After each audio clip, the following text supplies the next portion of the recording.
রূহ আল্লাহর বিশেষ কুদরতের নিদর্শন, মানুষের প্রাণশক্তি, চেতনা ও আল্লাহ প্রদত্ত মর্যাদার প্রতীক। রূহ মানবজীবনের অমূল্য ও অলৌকিক উপাদান। রূহ শব্দের অর্থ আত্মা। রূহ আল্লাহর সৃষ্টি এক বিশেষ শক্তি, যার মাধ্যমে নিষ্প্রাণ দেহে প্রাণের সঞ্চার ঘটে। আল্লাহ তাআলা বলেন, তারা আপনাকে রূহ সম্পর্কে জিজ্ঞাসা করে, বলুন, রূহ আমার রবের আদেশ। সূরা বনী ইসরাইল আয়াত ৮৫। আল্লাহ তাআলা পৃথিবীর বিভিন্ন রঙের মাটি দিয়ে আদম আলাইহি ওয়াসাল্লামের অবয়ব তৈরি করেন এবং তাতে রূহ ফুঁকে দেন।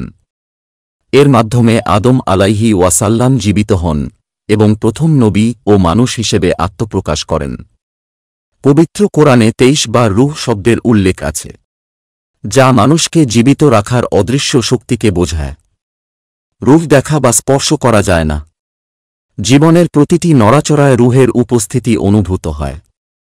হযরত মুহাম্মদ সাল্লাল্লাহু আলাইহি ওয়াসাল্লাম বলেন, মানুষ মাতৃগর্ভে ৪০ দিন বীর্যরূপে, ৪০ দিন জমাট রক্তরূপে, ৪০ দিন মাংসপিণ্ড রূপে থাকে। এরপর আল্লাহ তার মধ্যে রূহ ফুঁকে দেন।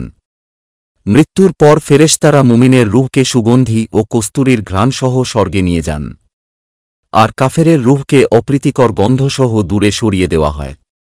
দেহের মৃত্যুর সঙ্গে রূহ মারা যায় না। দেহ থেকে রূহ বেরিয়ে যাওয়াই মৃত্যু। শরীর থেকে রূহ আলাদা হয়ে যায়। আখিরাতে জান্নাত বা জাহান্নামে অবস্থান করে।